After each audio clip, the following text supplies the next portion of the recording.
Mysteries of Udolpho by Ann Radcliffe. Dramatized by Catherine Tchaikovsky.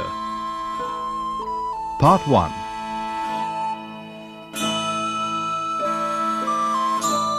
In the year 1584, I was living in the province of Gascony, in the chateau of my dear father, Monsieur Saint-Aubert.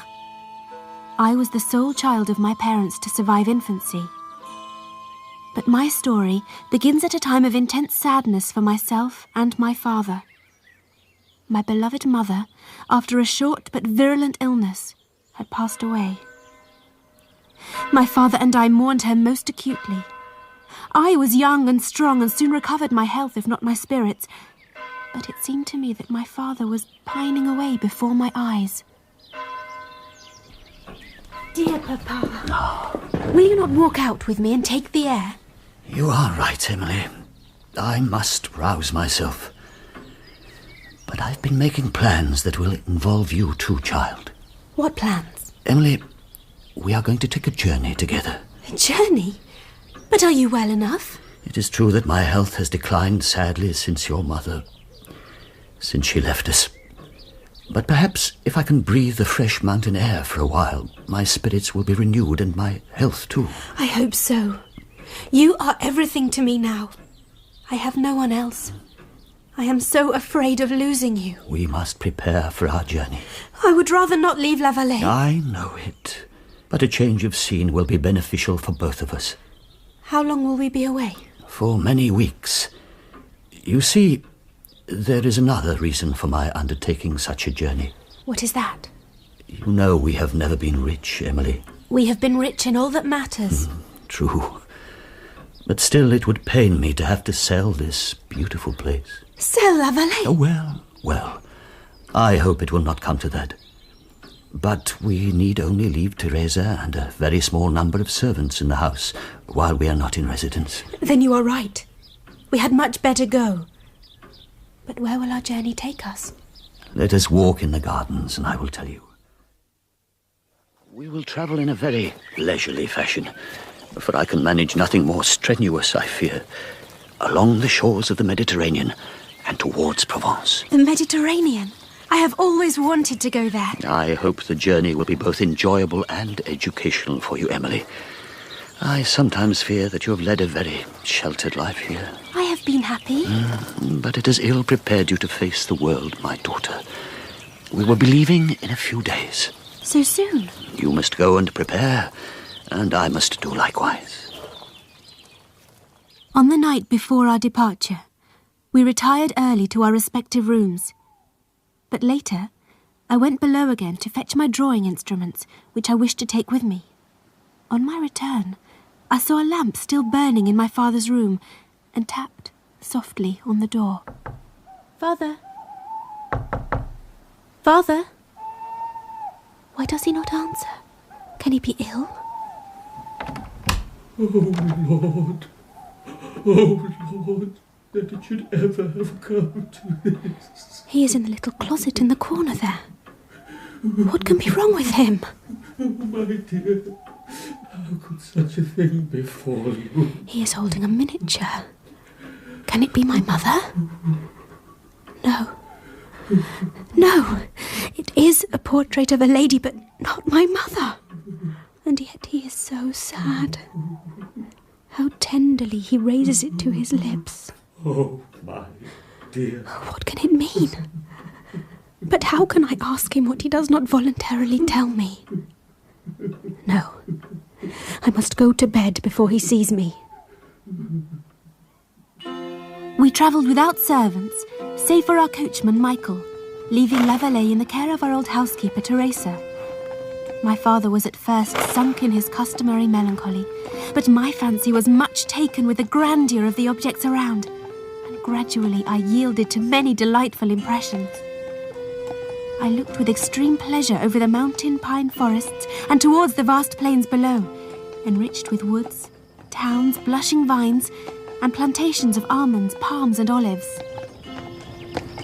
Did I not tell you, Emily, the world is a beautiful place? It is wonderful.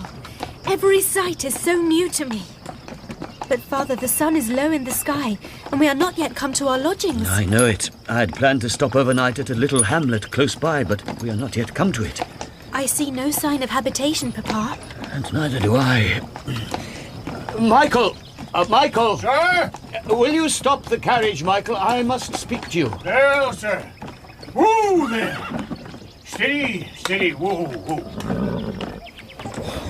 Oh, come and look at the mountains, Papa. It is so lovely.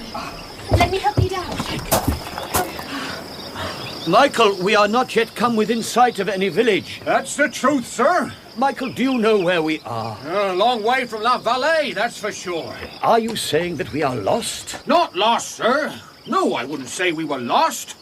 There is only one road through these mountains, and we are on it. How can we be lost? Oh, we had better set off again, then.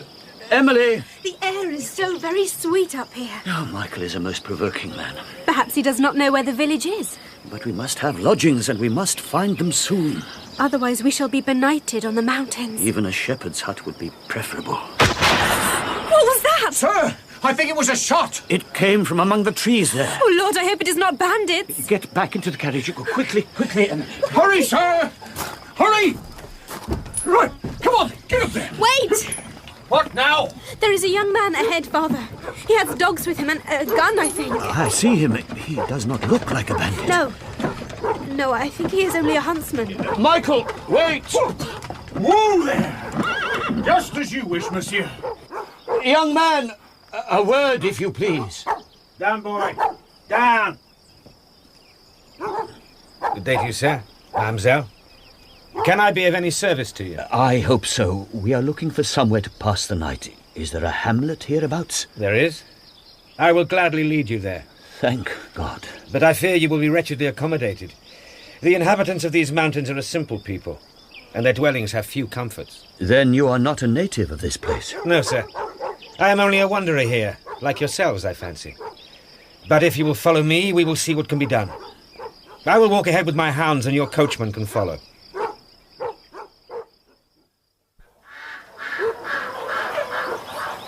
Come. This way, sir. You and the young lady. Careful, Emily. The step is very uneven. Come in, sir and mademoiselle. Come in and welcome. I'm afraid this is the best that can be done, sir. But I think you will find that it is a decent enough cottage, and it is very clean. This is your own lodging, monsieur, is it not? We cannot think of depriving you of it. I could not sleep here knowing that you and the young lady were so ill provided. To be sure, there's a comfortable stable where the young gentleman can sleep. And your coachman, too. I'll give him extra straw and some blankets. This is much too kind of you, sir. No, she is right. I am young and strong and can make shift for myself. But will we see you in the morning? Aye. I will breakfast with you, if I may. And I will walk a little way with you on your journey, if you like. We are greatly indebted to you, sir. I hope you sleep well. Good night, my lady. He is a handsome young man, is he not? I feel I have seen him somewhere before. I thought so too. I wonder where he is from and what his family is. Well, we will ask him in the morning. In spite of my weariness, it was a long time before I fell asleep that night. The young stranger was much in my mind. He was possessed of a tall, handsome figure, with the agility of one who has spent many weeks wandering in the mountains. I am ashamed to say that I even dreamed of him. I fear you must have passed a restless night, sir. Not at all. I can sleep anywhere. Though I will admit that your coachman snores abominably. More bread, Emily. Thank you. My daughter and I are wondering if we have seen you before, monsieur. What is your name? My name is Valancourt. And you are Monsieur and Mademoiselle Saint-Aubert, are you not? Of La Vallée in Gascony. We are, and I know you now. You are the younger son of our neighbour, Valancourt. Exactly. I knew your father well and was acquainted with your elder brother. He has inherited the family home, and I must make shift for myself. But I mean to see a little of our lovely countryside and then perhaps make a career for myself in the army. An honourable profession. Emily, if you are finished, we should be on our way. There is a long day's journey ahead of us. Will you come with us a little way, sir? If your father permits it. We will be very glad of your company. is all ready, Michael. It is, sir, and the horses are well rested, which is more than can be said for myself. Monsieur Valancourt, will you not come in the carriage with us? No, I will go on foot. It will be a pleasant ramble for me. But perhaps later on your daughter might like to walk with me for a short distance. Yes, I should like that very much. Then we will be on our way. Oh, get up there, then. Come on.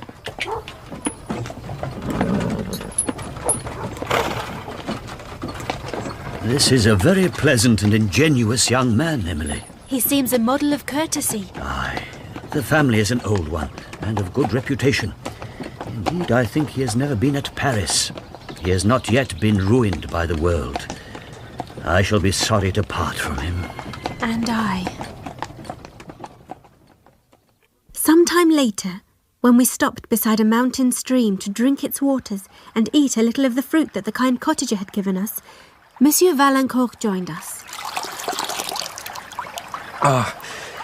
This is very good. It is like a magical elixir, so fresh and sweet and cold. I see you are of a romantic disposition, Mademoiselle St. Aubert. It is one which I share myself. My Emily is fanciful, to be sure. She has lived a sheltered life, and her imagination is lively. Sir, it occurs to me that I have no other pressing commitments just now. Perhaps I could accompany you for part of your way. Indeed, it would worry me to leave you and your daughter unprotected in these wild mountains. Michael is very capable, to be sure. But I am young and strong and know all the tracks and pathways of this place. That is true. And it would make me easier in my mind to have your protection. It would be my pleasure. Very well, then. Perhaps you would accompany us as far as the Mediterranean coast. And so Monsieur Valancourt came with us on our journey. We found him to be a frank and generous young man, but also impetuous, wild, and somewhat romantic.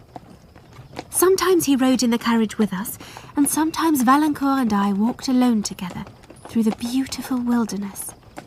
We were alike enchanted by the majestic mountains, whose appearance was changing every instant with the alternate sunlight and cloud. All the while, I was hoping to see my father's health improve, but alas, it was not to be. I am very weary, Emily, and wish for nothing so much as rest in my own home. Oh, sir, we are many, many miles from that lovely place. But we will soon be at Arles, and there you may rest for a while. But it is at Arles that we have to part from Valancourt. He will return home to Gascony before us. I know it. I have come to rely upon him so very much. And I too. When we return to La Vallée, we will invite him to stay with us. Would that please you, Emily? Oh, more than anything else. I thought as much.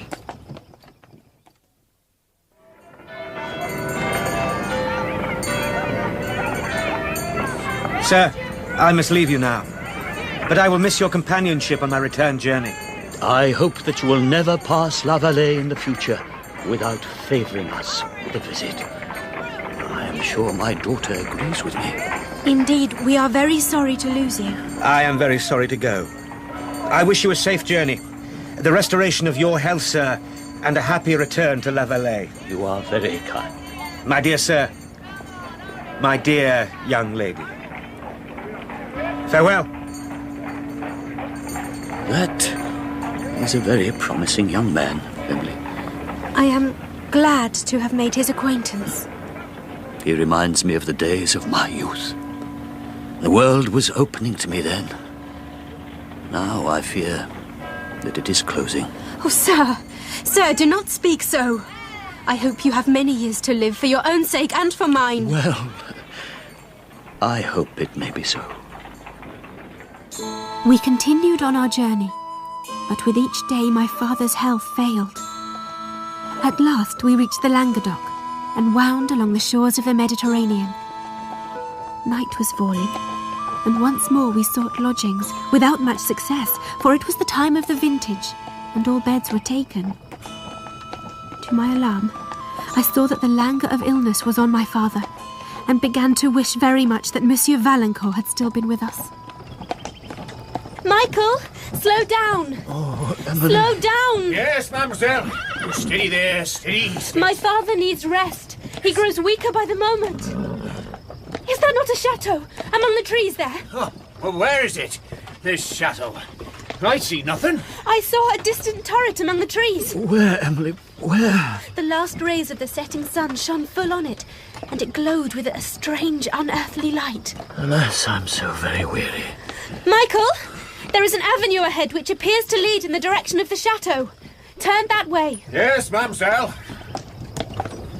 We turned into a narrow avenue, between woods which became more overgrown as we progressed.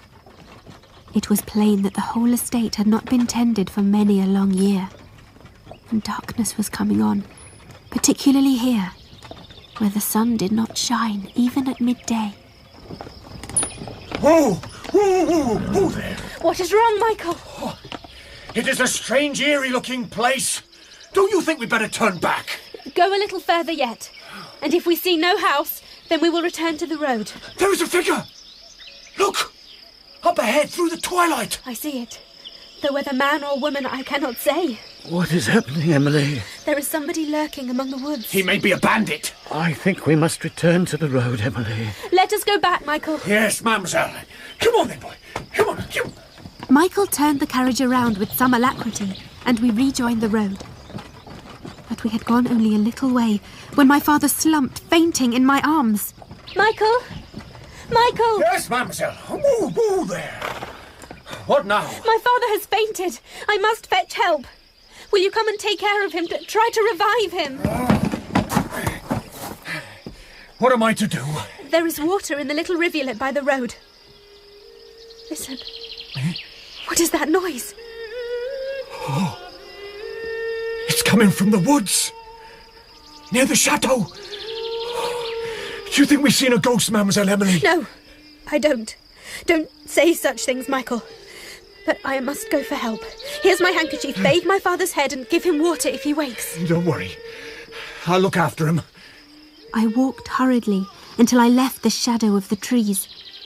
The eerie singing seemed to pursue me for a while, but soon its place was taken by more worldly song and laughter. At last, I saw peasants dancing and merrymaking before a group of neat cottages scattered around the edges of the wood. I begged them for help, and an elderly man accompanied me back to my father, who I was relieved to see had revived a little in my absence. Oh, Father, I was so worried. I am just fatigued by the journey, Emily. We had thought to find lodgings at the castle up there. Perhaps you know it, sir. The chateau cannot accommodate you, my lady. It's scarcely inhabited. And besides, it has an evil reputation. Oh. But if you'll do me the honour of coming to my cottage, you shall be made most welcome. You are very kind, sir. Thank you. Yeah, come, follow me, and I'll see what I can do to make you more comfortable. You will take a little more wine, sir. No, thank you. Is this your own cottage? It is my daughter's home. So you too have lost your wife? Aye, and now I've come here to live with my daughter and her family. But I hope by God's grace to be reunited with my dear wife hereafter. Tell me, sir, do you know who sings so eerily? Oh, that voice is often heard drifting from the woods, but nobody knows whence it comes. It is so sweet and sad one would almost think the woods were haunted. I heard it earlier, when I came looking for help. It is very beautiful. They say it comes to warn people of their death, but I've heard it these many years and long outlived the warning. Has nobody had the courage to follow these sounds? They have followed, but they've never seen the singer. And do you know who the chateau belongs to? The Marquis de Villeroy was its owner. The Marquis de Villeroy.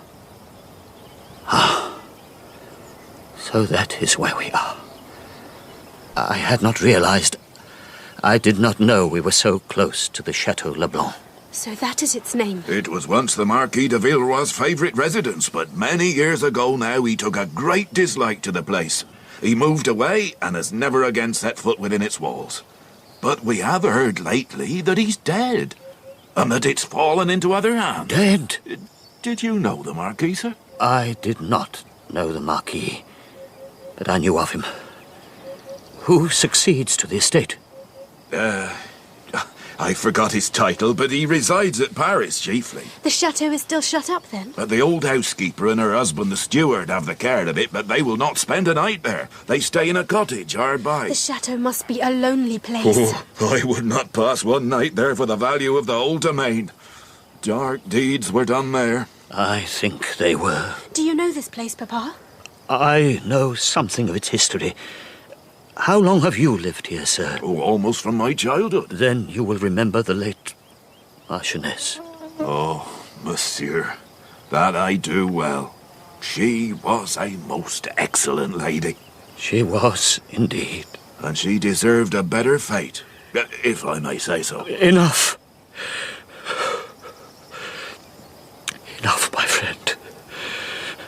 Let the dead rest in peace. Father? No. No, all is well, Emily. I have painful memories, that is all. I think I must go to bed now. I will come and make all ready for you. Oh, thank you, my dear. And thank you, kind sir, for your hospitality. Emily, if I am better tomorrow, I mean to set out at an early hour. But where are we going? I fear I cannot undertake a longer journey.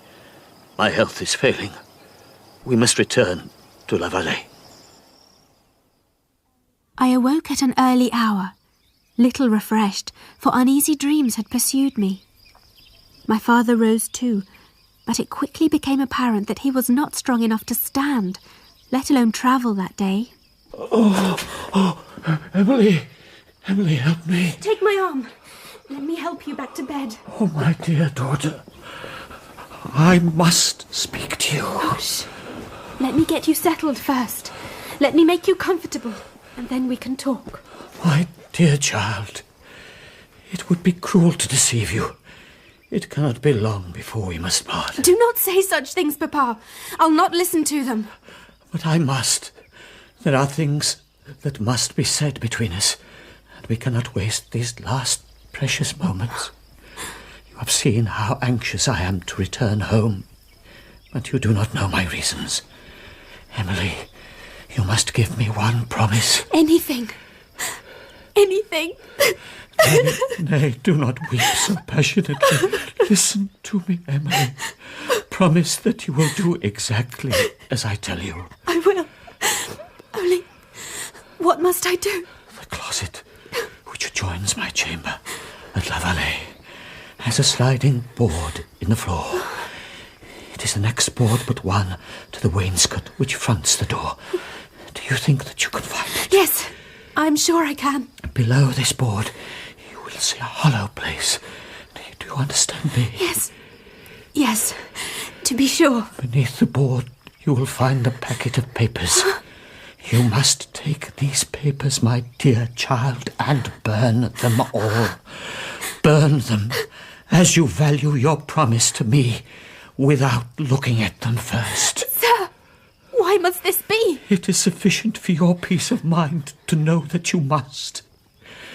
There are besides about 200 louis d'or wrapped in a silk purse, and this money is yours to settle any immediate debts. Father! Whatever your future circumstances, do your utmost not to sell the chateau. It must always be yours, even should you marry. Do not leave me! I fear it will not be in my power to stay. But I have more to tell you. You know my sister, Madame Cheron. I know something of her. She is your only female relative, and I believe her to be a good woman at heart. I have thought it proper to consign you to her care till you are of age. I cannot bear to think of it. Oh, give me your hand, Emily. The room grows dark. Night must be coming on. No, it is yet broad day. My dear Papa. Emily. He lingered until 3 in the afternoon, and then my dear father expired without a struggle or a sigh. He was buried in the chapel of a convent close by, and near to the ancient tomb of the Villeroy family, of which he had seemed to have some secret and tragic knowledge. I too went to the convent, and remained there for some time, reluctant to leave my father's earthly remains, but anxious to return to La Vallée. Before setting out, I determined upon one last visit to my father's grave. One of the nuns offered to accompany me. Sister Agnes was her name. She was tall and very thin, kindly enough to me, but with a pale, haggard face and a certain sadness in her eyes. And yet, when I looked at her, I had a sense that she might once have been a woman of great beauty. It will be melancholy for you to visit the old chapel alone at this hour. You are very kind, Sister Agnes, but you need only take me to the door of the chapel where the grave lies. I wish to spend a few moments alone with my father. Very well, but I will wait for you.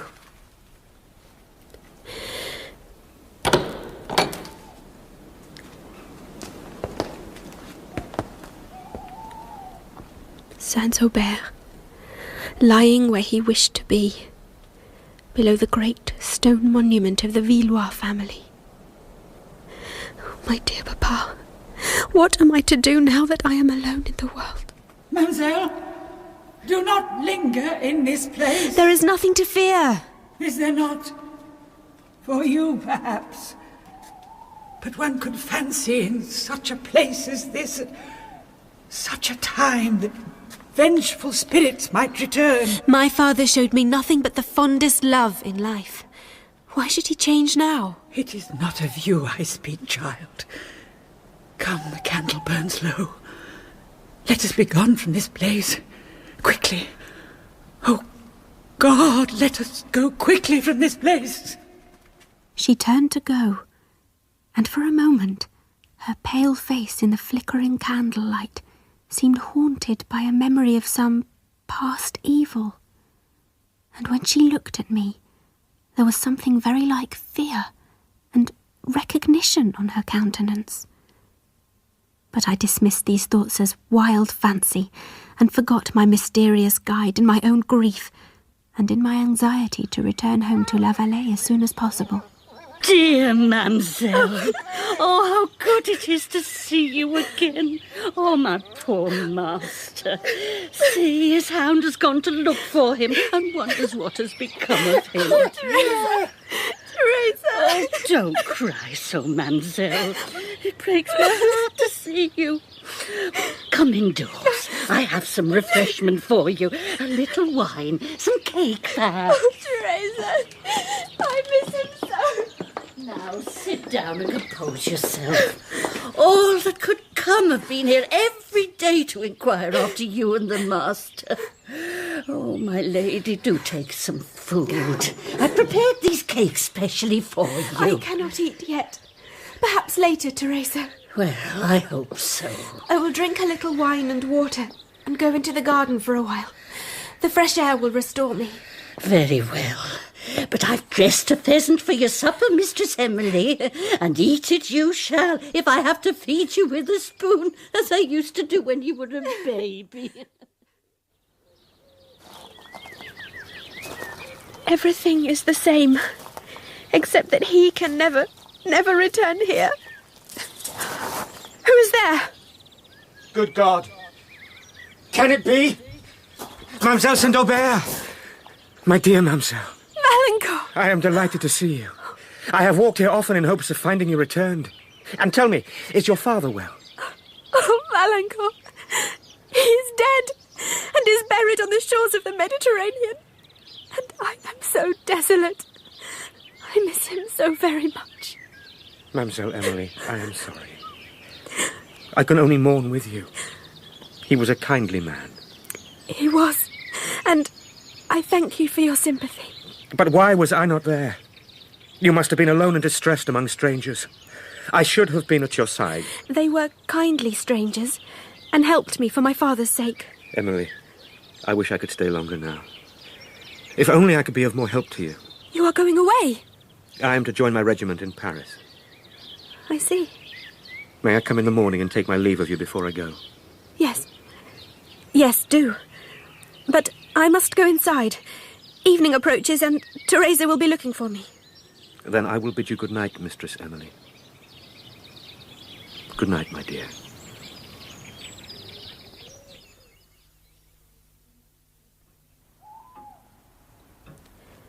I have made a solemn promise to my father, and I must obey him.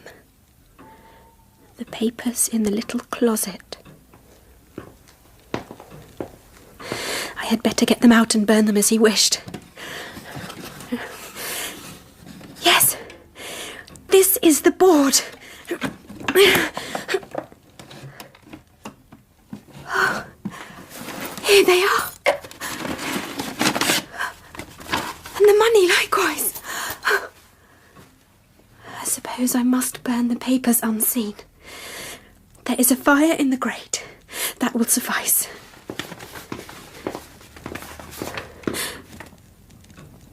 What is this word? Can it be murder? No. No, I must not look, terrible as the words seem to be. I must do as he told me and burn them all. And here are the louis d'or, just as he said. But what is this at the bottom of the purse? It is larger than any coin.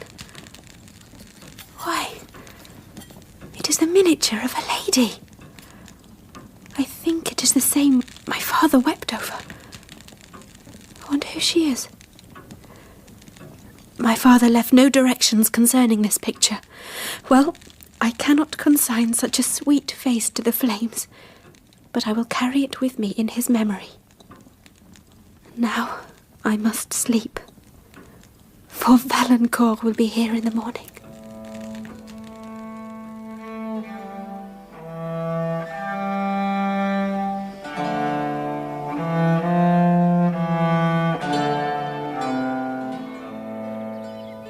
Monsieur Valancourt, I will be sorry to see you go. I am sorry to leave you. But may I venture to declare the admiration I feel for you? Sir. And at some future period... Oh, Emily. Might I be permitted to call this admiration love? You must not speak to me of such things now. But at some future time, at least let me hope. At some future time, when I am not mourning my father so intensely. Yes, perhaps. Perhaps you will return and see me. What will you do now, Emily? Can you remain here alone without the protection of a parent? My father left me in the care of my aunt, Madame Cheron. She is my only living relative so far as I know. She begged me to go straight to her house in Toulouse, but I wanted to come home to La Vallée first. She agreed, and I have not heard from her since. Oh, Emily. My dearest, darling Emily. Valancourt, this is not seemly. You must go. Emily, I have long cared deeply for you. Perhaps I may be permitted to pay my respects to your family, to your aunt. It was as though the mention of her name conjured my aunt from the thin air, for at that instant we heard a hasty footstep approach from behind the plane tree, and turning, we saw that very lady, my father's sister, Madame Cheron. I blushed to see her in such circumstances, but rose instantly to meet her. So, niece, how do you do in your grief? But I need not ask. Your blushing looks tell me you've already recovered from your loss. My looks do me an injustice then, madame. The loss of my father is still a bitter sorrow to me. Well, I will not argue with you. But perhaps you will introduce me to this young man. Who is he? Some idle admirer of yours, I suppose? Aunt, this is Monsieur Valancourt, who was known to my father. Emily, I believed you had a greater sense of propriety than to have received the visits of any young man in your present unfriended situation. But, Aunt, he was a friend of my father's. Madame, she speaks nothing but the truth. Well, I think you should go now, monsieur, and leave me to talk to my niece in private. Emily? I think you must go. Farewell, Valancourt. But we shall meet again. I hope so, if God wills it. Goodbye. Goodbye, Emily. And God be with you. My love! I see that it is necessary you should be under the eye of some person who is able to guide you. I must take you into my care. Madame, you do me great wrong. Enough. I am come to take you with me to Toulouse. Madame, I should be very happy to remain here at La Vallée. No doubt you would. And I would certainly have agreed with you if I had not come here to find Monsieur I forget his name. Monsieur Valancourt. His name is Valancourt. Madame, if the purpose of your visit is only to add insult to my sorrows... The purpose of my visit is to undertake the very troublesome task allotted to me by your father. I do not understand you. Do you not see the impropriety of receiving the visits of a lover unknown to your family? Madame, he is not my lover, nor is he unknown to my family. He was of great service to my father during our last sad journey. His family is a good one. He is the younger brother of... Oh, the younger brother. And of course he will be a beggar, as most younger brothers are. So like your poor father to take a fancy to this Valancourt after only a few days' acquaintance. But come, let us go into the chateau. You must pack whatever you think necessary, for I am determined that we will return to Toulouse tomorrow.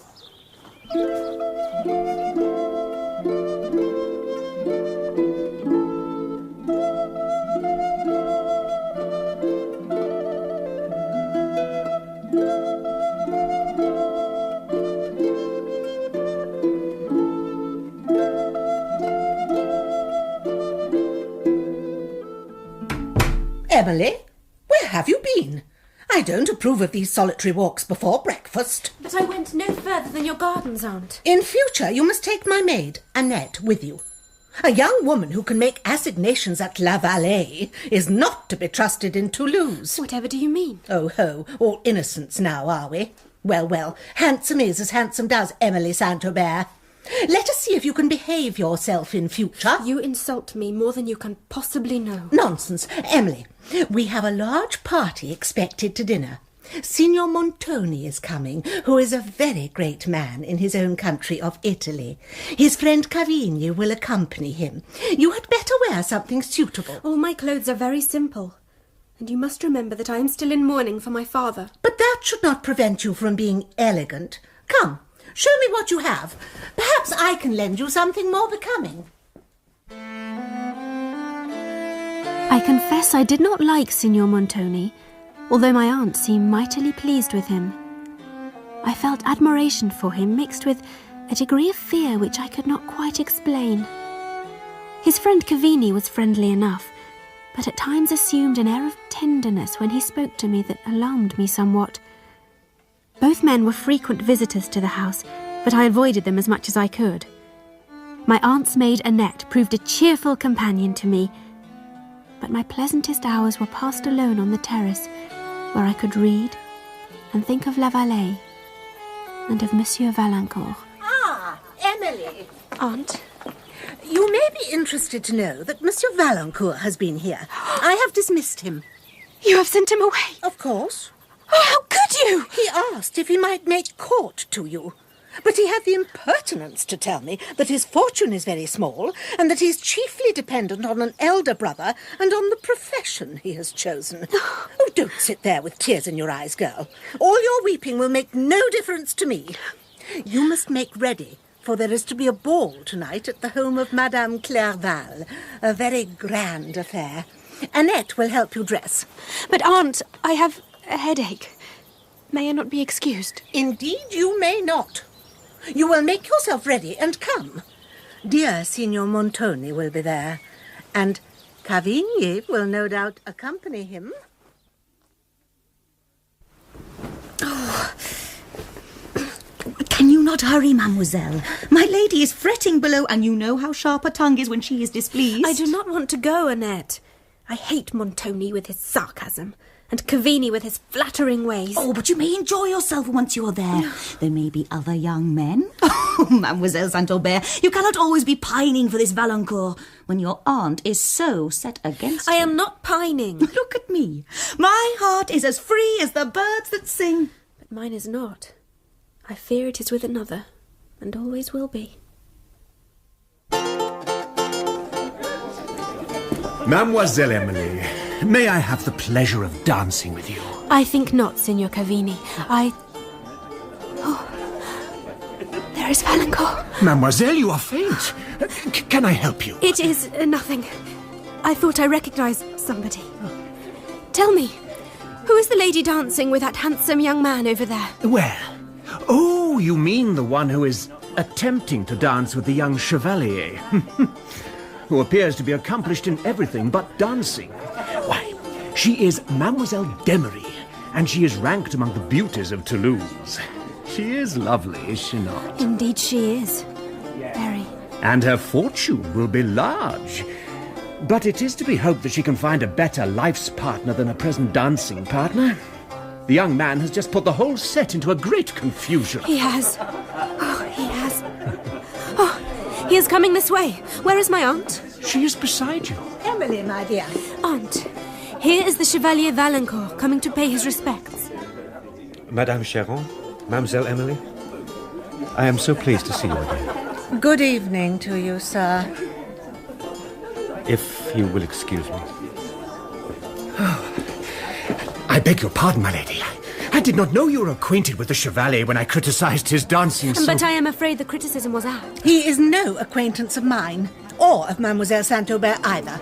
He simply has the impertinence to admire my niece. Well, if every man deserves that title who admires Mademoiselle Saint-Aubert, I fear there are a great many impertinents.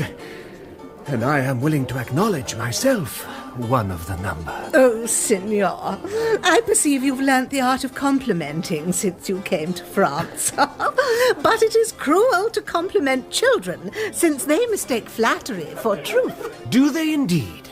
Well, whom are we then to compliment? For it would be absurd to compliment a woman of refined understanding. She is above all praise. And I have heard Montoni say he never knew but one woman who deserved such praise. And who could she be, I wonder? I wonder, madame, that you do not guess. Oh. But here comes Signor Montoni himself. Come, Madame Cheron. May I have the honour of leading you into supper? And Cavigny, perhaps you would like to give your arm to Mademoiselle Emily here. Mademoiselle. Pray, Montoni, who is that young man who intrudes himself at our table so impertinently? Impertinent? But his name is the Chevalier Valancourt, and he escorts the young Mademoiselle d'Emery, one of the richest ladies of Toulouse. I am well aware of his name, but what gives him the right to such exalted society? Madame Cheron, you surprise me. It is whispered that Mademoiselle d'Emery and her very large fortune are to be given to Monsieur Valancourt in marriage. Surely that is not possible. What could she possibly see in him? He is of good family. And besides, he is your hostess, Madame Clerval's nephew, and she is very rich. Madame Clerval's nephew? Did you not know? He must have some expectations from her, for he's very much her favourite. I did not know. It is very interesting, to be sure. Oh, but Emily, my dear Mademoiselle Emily, what can I give you? Signor? Some fruit? Some more wine? No, Oh, do take a little wine. It will bring colour to your fair cheeks, which are sadly pale. Monsieur Valancourt, come in, come in. Madame Cheron. You will be pleased to hear that I have changed my mind. Emily may receive your visits, and you may pass time in each other's society. But you must not be thinking of marriage yet. I had not thought. I would not think of... Well, not until I had ascertained the young lady's feelings. What is all this nonsense? Just thank me for my magnanimity. I do thank you, madame. With all my heart. So Valancourt made frequent visits to the house, and in his company I passed the happiest hours I had known since the death of my father. But then Madame Cheron surprised me greatly by pressing for a speedy conclusion to our courtship. Emily, you must be married quickly. I want you off my hands. If this Valancourt suits you, I have no objections to make.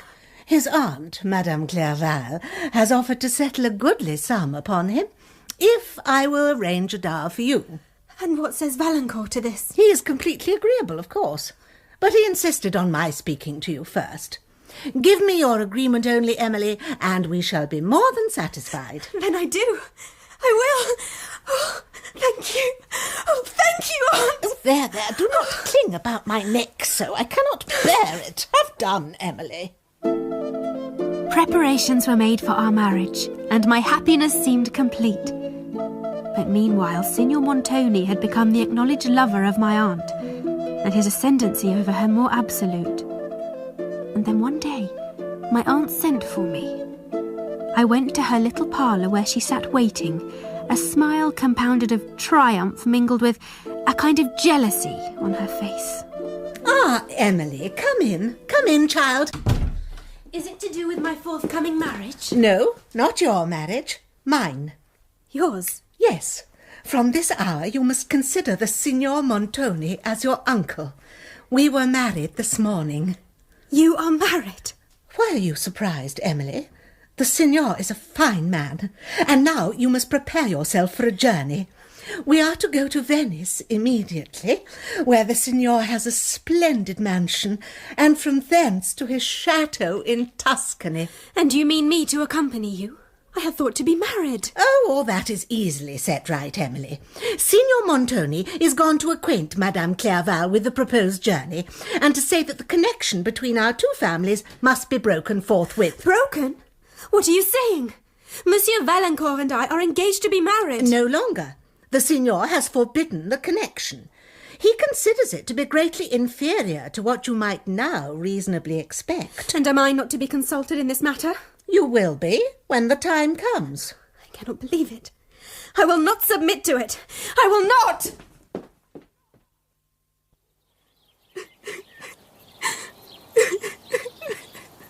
Emily. Emily.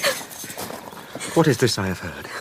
I can scarcely believe my ears. Valancourt, you should not be here. I should not be here? Where else should I be, Emily?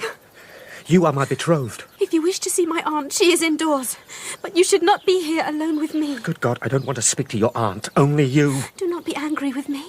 It is none of my doing. And has it come to this so quickly? Are you so willing to resign me, I think it is Montoni I must speak with. Oh, do not. Do not. He frightens me. You are ill, Emily. You are so pale and thin. My dear, I love you. But can you not see that they will destroy us both? No, they will never do that. Valancourt, we leave for Venice tomorrow, and thence to the castle of Udolpho. And I have heard from my aunt's maid that it has a very evil reputation. Oh, Emily, I know. And that is why I had to see you one last time. I am condemned to absolute despair, but I had to see you. I had to warn you. Montoni's heart is quite set against us. He has other plans for you, Emily. I know that. They will not succeed. My heart is yours, and yours alone, Valancourt. Emily, I have heard some strange rumours concerning Montoni. Are you sure that his fortune is what it appears to be? That he is what he appears to be? I have no reason to doubt him. My aunt is quite besotted by him, but I know little of him. And yet you are going to a foreign country where you will be completely in his power. Would your father have wished this, Emily? He would not have wished it. But he left me in the care of Madame Cheron. What else can I do but go with her? There is one other possibility. What is that? I can come for you very early in the morning. You could slip out of the house and await me here. We could run away together and we would be married before they could find us. Oh, my dear, no. Do not even suggest such a thing. But surely the disgrace of this is preferable to leaving you with such a man as Montoni. He is an evil man, Emily. The reputations of both of us would be ruined forever. Then I must leave you. And heaven knows when we will meet again. Early on the following morning, we set out for Italy, where we spent some time in Venice. There I had a most distressing letter from Valancourt. My dearest Emily, I lingered at Toulouse for some time after your departure, but went at last to my brother's chateau in the neighbourhood of La Vallée. I have renewed my acquaintance with your good housekeeper, Teresa, but I have news to impart which will be of no great comfort to you. La Vallée is let, and I have reason to believe that this is without your knowledge, and on the instigation of your aunt and Signor Montoni. I rode there this morning for the last time, and heard that the new tenant has arrived, and poor old Teresa is gone. Where, I know not. But I will do my best to find out and help her if I can. There is some wickedness at work here, but still La Vallée is only let and not sold. I have received a summons to my regiment, and now I will join it without regret, since I am shut out from the scenes which were so interesting to my heart. Oh, Emily, surely we are not to be separated forever. Oh, my dear Valancourt, surely, surely we are not. From Venice, we travelled across the country towards the Apennines. Our way lay by deep, dark valleys between mountains, and towards the close of the last day of our journey, I looked up and saw the dying rays of the sun streaming in full splendour upon the towers and battlements of a castle that spread its extensive ramparts along the brow of a precipice above. There is Udolpho. We are come home at last. Oh. That is Udolpho? Oh, Aunt, look. I see it plainly. Bravo! The castle of Udolpho. I see it all too plainly, Emily. I had not thought. What? Good God, does it not chill your very soul to look at the place? Oh, Emily, to what have I brought you? Open up! Open up! Carlo, where are you? Your master has come home at last!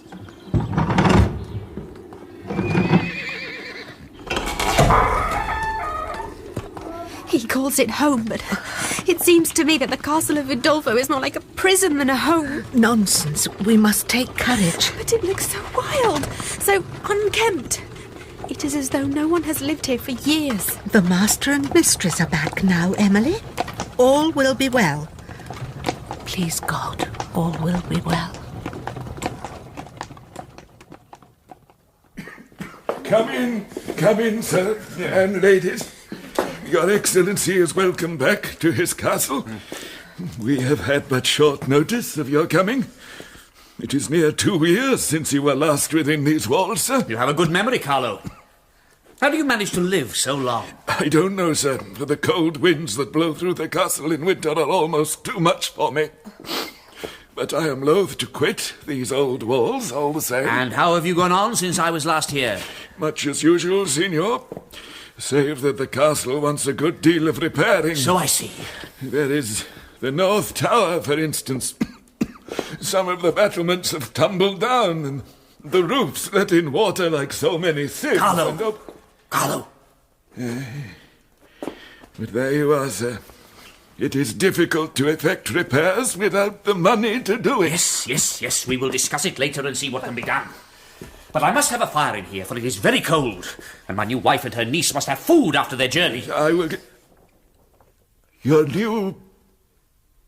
Praise be to God, Signor. So you are married, are you? I am. This is the new Madame Montoni, and this is her niece, Emily St. Aubert. God bless you and keep you, ladies. Sit down, do. I will do my best to make you comfortable. We ate but little that night, and spoke less. But at last, I summoned sufficient courage to question Montoni. Sir, may I be so bold as to ask the motive for this sudden journey? You may not. It does not suit me to answer any questions, so do not presume to harass me. I think it is time you went to your room, Emily. Then I will bid you good night. And you too, Aunt. Good night, my dear. Oh, but Montoni, she does not know the way to her chamber. Your maid Annette will have been shown such of the rooms and passages as she needs to know. She will take her there. Carlo, send for Madame's maid. If that is the young woman that came with you, she is already waiting by the archway there. Annette. Signor? You may show Mademoiselle Emily to her room. Good night, niece. Sleep well.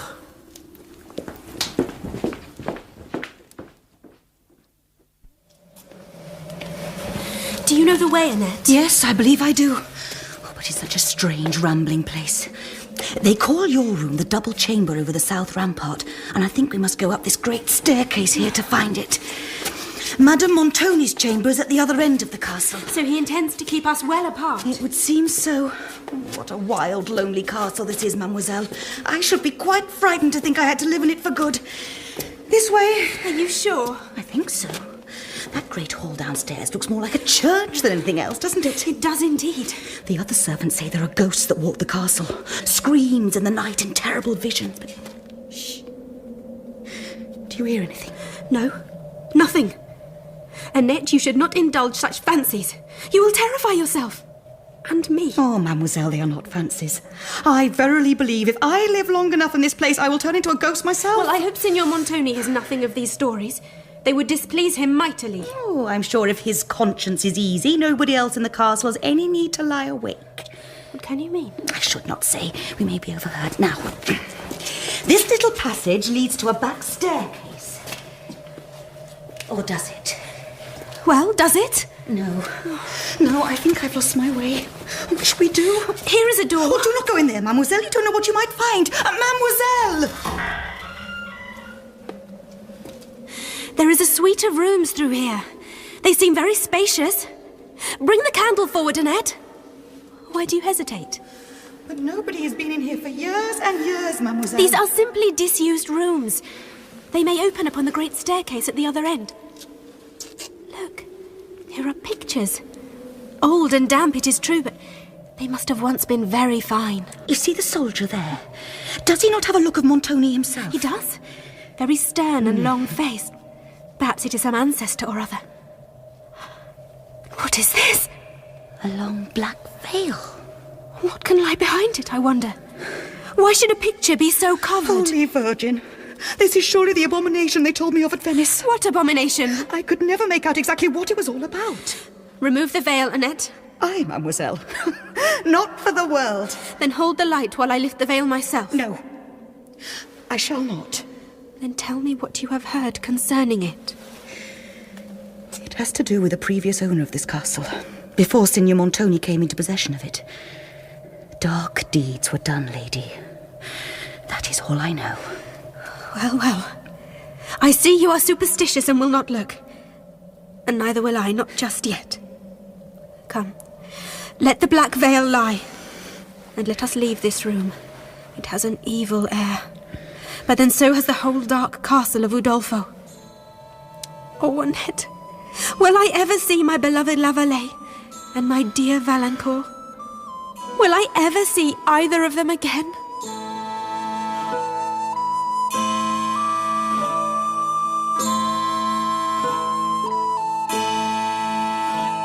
In Part 1 of The Mysteries of Udolpho by Ann Radcliffe, dramatized by Catherine Tchaikovsky, Emily was played by Deborah Berlin.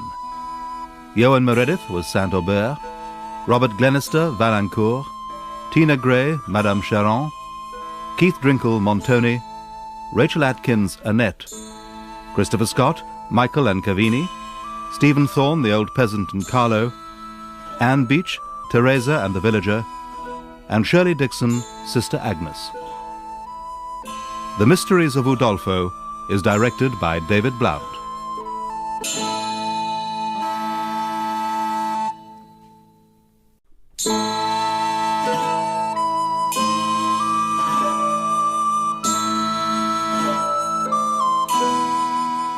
The Mysteries of Udolpho by Ann Radcliffe, dramatized by Catherine Tchaikovsky. Part 2.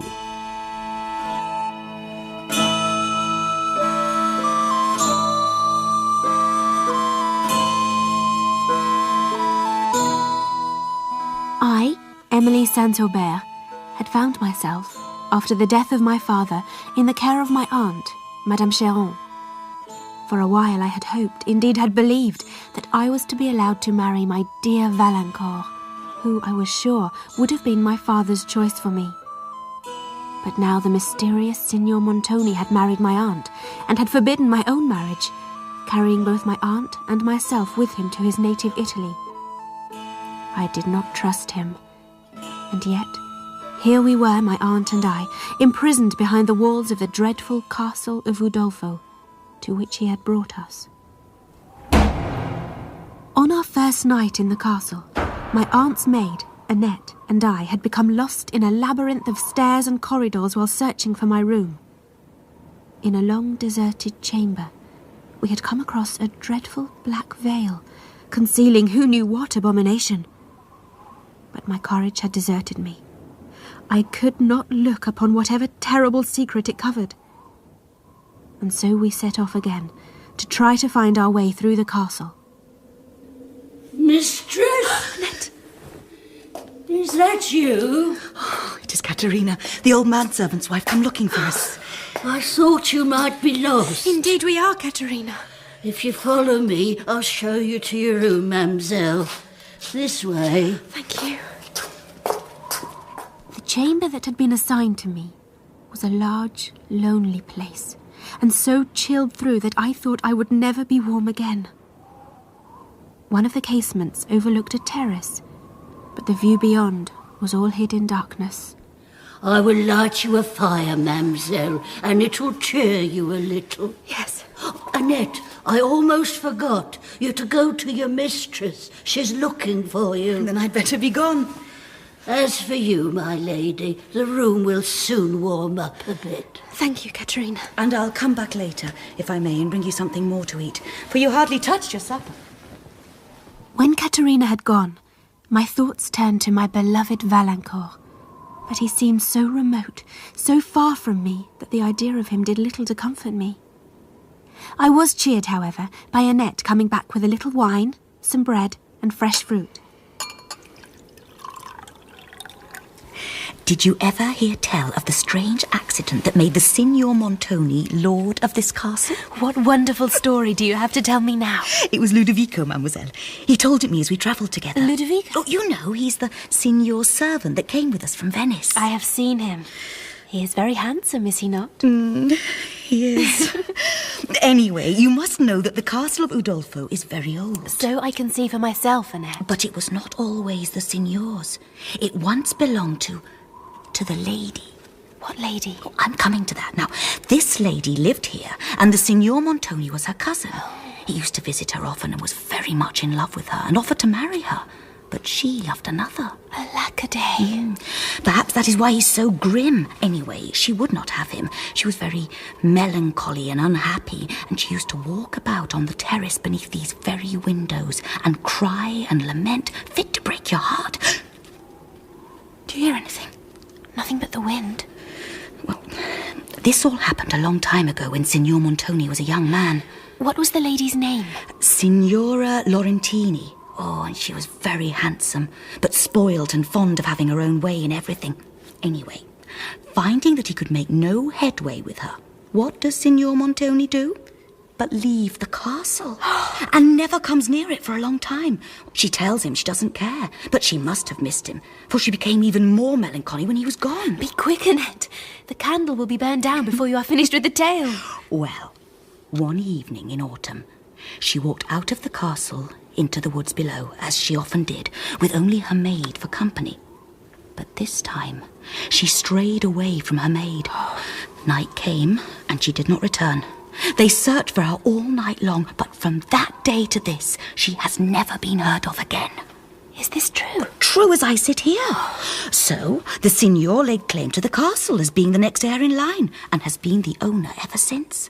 But they do say that her ghost walks the corridors and passages of the castle, lamenting and sobbing. And they do say that maybe it was Montoni. Who's there?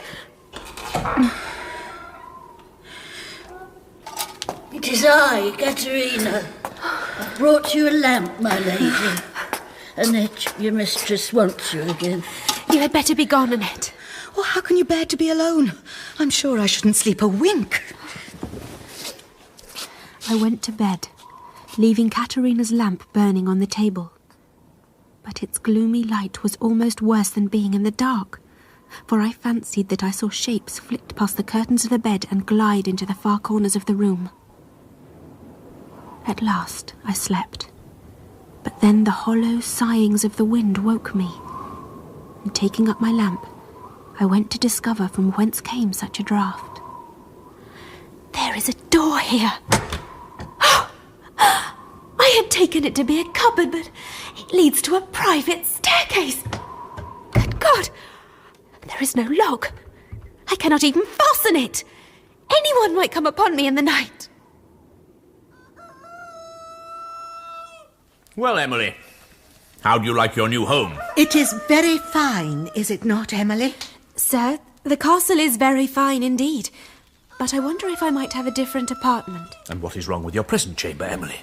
It is very remote, and far too large for my needs. I have no time to attend to these idle whims. And besides, there is a staircase which leads directly into my room. I know not where it comes from. How does this happen, Signor? And would it not be better for my niece to have a room closer to my own? Foolish girl. No one will go to the trouble of entering your room, Emily. The staircase is there simply for the purpose of allowing servants to enter and to tend to the fires. It need not worry you at all. Is that not right, my dear? You see, Emily, there is no need to worry. Then I will leave you and go for a walk along the terraces, if I may. You are welcome to walk anywhere close by, just so long as you do not leave the castle. The woods are the haunt of banditti and are not safe. But I must go too. I have business to attend to with Carlo. Carlo! Good God, Emily. What kind of place has he brought us to? Had you no idea of the nature of Udolpho, madame? None. I fancied a chateau of great richness and grandeur, and instead... Oh, Emily, what have I done?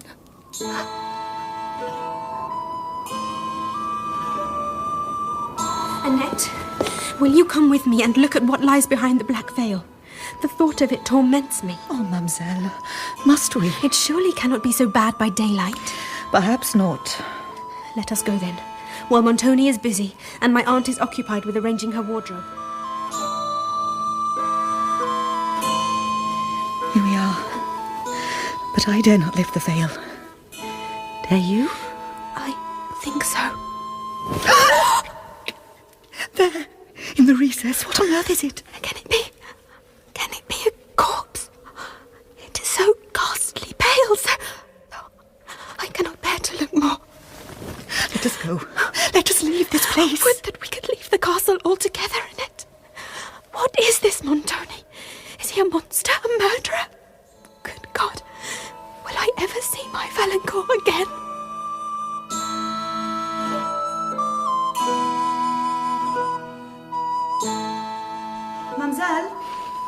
Mademoiselle? Yes, Annette. I'm looking for my mistress. Is the Signor with her? He is, but I would not go to them if I were you.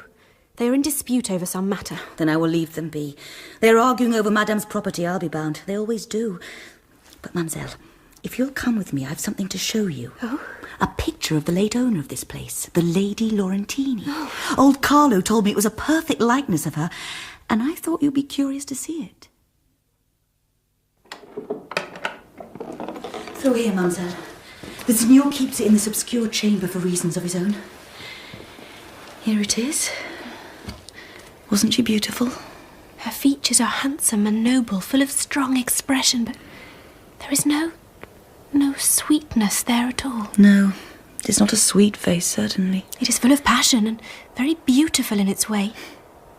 How many years have passed since this lady disappeared? 20 years, so they tell me. I think the Signor would do well to hang it in a better place than in this deserted chamber. But he may have good reason for hiding her face. He may... Hush, Annette. Not a word more. We must go back to my aunt. Montoni will have left her by now. I am very worried about her. She seems to grow more unhappy with each day that passes. Oh, Emily, I am the most wretched of women. I am cruelly treated.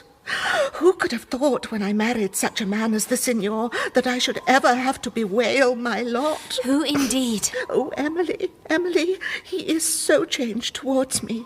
Sometimes he looks at me as though he hates me. That cannot be true. He has taken me from my country and my friends and shut me up in this old castle. Now he thinks he can compel me to do whatever he wants. But he shall find that he is mistaken. No threats can change my mind. He has threatened you. But why? Who would have believed that a man of his apparent wealth had absolutely no fortune? I thought he was a man of great property, or I am sure I should never have married him. Ungrateful, artful man. Dear madame, the Signor may not be so rich as you had reason to expect, but surely he cannot be really poor, since this castle and the mansion at Venice are his. Is it not enough that he had long ago gambled away his own fortune, that he has since lost what riches I brought him? Has he? But now he would compel me to sign away my settlement. I see. But I will not sign, I tell you. I knew nothing of all this. He is ruined, sunk deep in debt, and neither this castle nor the mansion in Venice are his own. I do not know what comfort to give you. He has treated me with neglect and cruelty, Emily. But no power on earth will make me sign away my settlements. Dear madame, will this attitude not provoke the harsh treatment you so dread? I am past caring. I will not submit to such usage, I tell you. I only mean that perhaps you should try to conciliate Signor Montoni, rather than irritate him. Oh, I tell you, it is impossible. He is merciless. I hate him. Signor Montoni. Mademoiselle Saint Aubert, Please leave the room. I wish to speak with my wife in private. No, you shall not go, Emily. You shall be my witness. Emily, leave the room. Aunt, I must go. Indeed she must. Leave us, Emily. I will speak to you later. Now, Madame.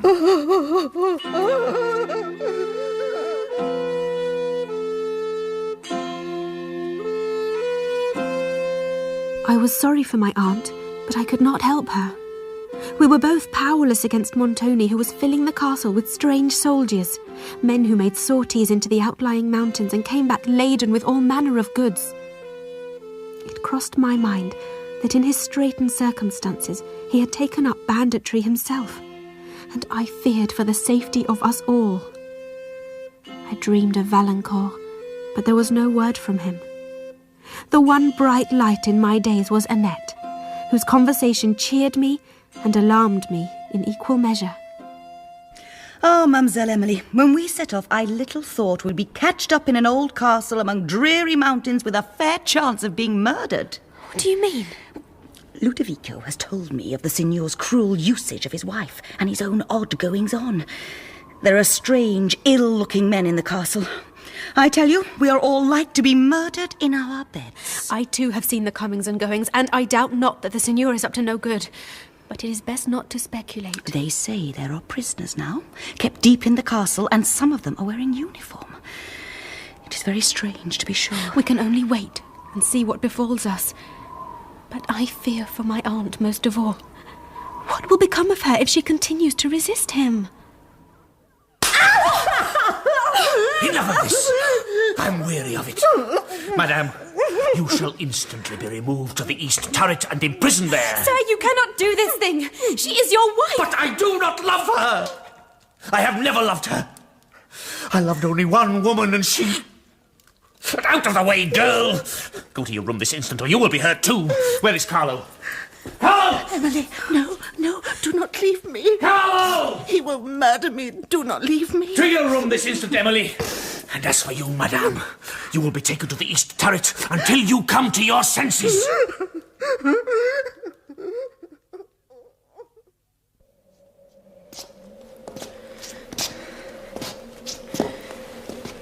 Are you sure she is up here, Annette? It was what he said.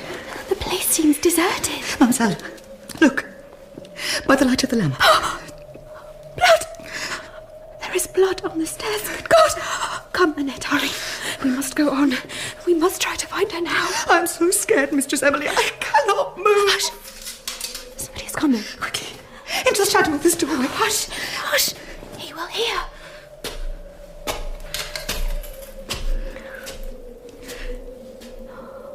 My lady, did you see? It was Montoni himself. We had better go back to my room, Annette. I am afraid for my aunt, but I will speak to him as soon as I can. Do you dare? Yes, I think I must. I must be brave for my poor aunt's sake. See to it, Carlo.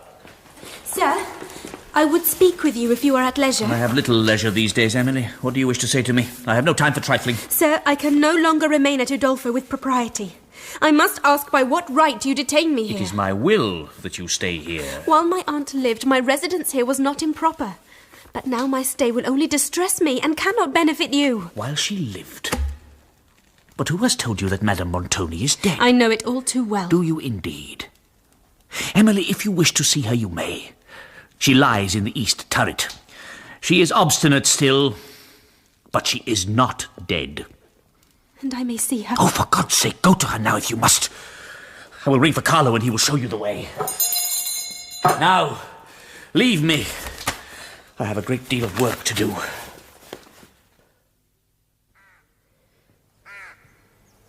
This way, my lady.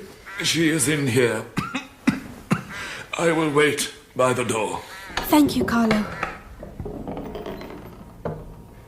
Aunt? Emily, is that you? Thank God! And Annette. We thought he had murdered you. He will do it yet. Oh, where have you been so long? Mademoiselle Emily, is she alive or is it some terrible apparition? Hush. She is in a fever.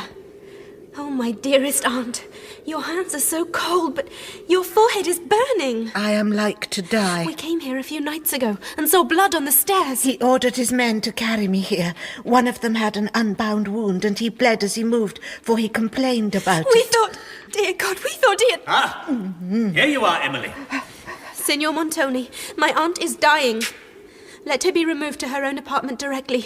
She must be made more comfortable. Of what use will that be if she is dying? Oh, do not harden your heart against me. Let me appeal to your conscience, if you have any. As you are a gentleman, if you have ever known sorrow. Very well. Very well. Take her back to her apartment. I cannot bear the sight of her. Having seen to my aunt's comfort as best I could, I left her in Annette's tender care and returned to my own room where I slept the sleep of exhaustion. But in the night I awoke to a sense of my own loneliness. My aunt was surely dying, and soon I would have no protector left in the world. I stood at the window, weeping in the cool night air.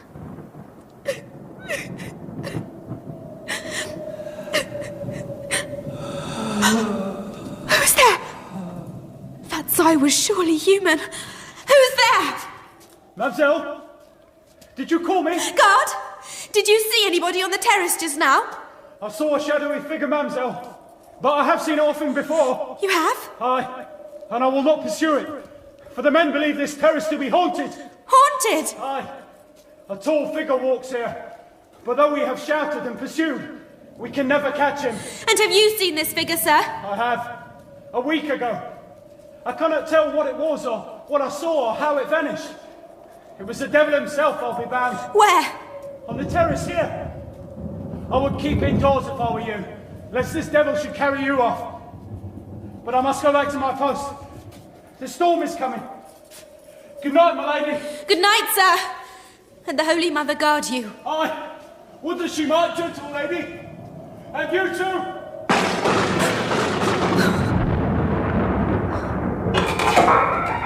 Oh, mistress, you must come. You must come quickly. Your aunt is dying. Stay. I will bring my candle.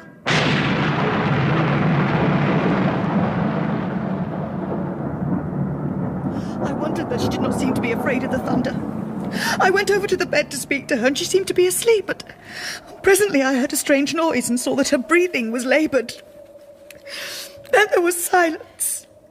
I fear it is all over, Annette. She has passed away. We must send for her husband. I am here already. So, she is dead at last. And she still has not signed her property away to me. No, sir. She has not. But it matters little. For as her husband, I am heir to all she possessed. The estate she refused me in her lifetime can no longer be withheld from me now. Forgive me, sir, but I think you are wrong. I think they are mine. Yours. A foolish assertion. You should have more sense than to provoke me. I speak only the truth. I cannot believe that you will oppose where you cannot conquer. If you will resign the property to me, I will give you a safe conveyance to France. If not, you must remain my prisoner. The law gives me the estates, and my own hand shall never betray my rights to them. You speak like a heroine. Let us see whether you can suffer like one. Go to your room, Emily. And so I returned to my solitary chamber, and there I stayed for many a long day, with occasional sorties onto the terrace or down to the great hall of the castle, when my uncle and the rough soldiery he kept about him were absent. Often I was heartened to hear soft singing from some window of the castle below mine, and the song seemed familiar. It reminded me of my home. Montoni visited me only to bully or cajole, but I would sign nothing. Oh, Mistress Emily, why will you not sign? What does it matter? If only he will let us go. But how can I let La Vallée go to him to be sold to pay his debts? Besides, there is Monsieur Valancourt, of whom you know. Ah, yes, Valancourt. He has little fortune of his own, but at La Vallée we could be happy together. How can I sign my beloved home away to Montoni? How can I? Then what shall we do? We can only look for help from another source. But what source? Annette, it seems to me that there are many prisoners in the castle just now. Oh, why, yes. Only the other day, my Ludovico was telling me all about them. Ludovico sees the prisoners? Oh, sometimes. The castle is full of rogues, but in the dungeons below, there are some gallant prisoners, soldiers and noblemen, and some of them are even from France. Aye, I know that. I have heard the soldiers speak of a ghost. The place is full of ghosts. No, I do not think that this is a ghost. I think it is a living man. He sings the songs of Gascony. I sometimes wonder... What, mademoiselle? I sometimes wonder if it might not be my Valancourt himself. After all, he might have been sent to fight here. Or indeed, he might have come looking for me and been captured. Oh, that is very true. I had not thought of it. Do you think your Ludovico might be able to find out? Oh, he could try. Annette, will you sit up with me tonight and listen for the singing? I may be mistaken. Will you tell me what you hear? Indeed I will, with all my heart.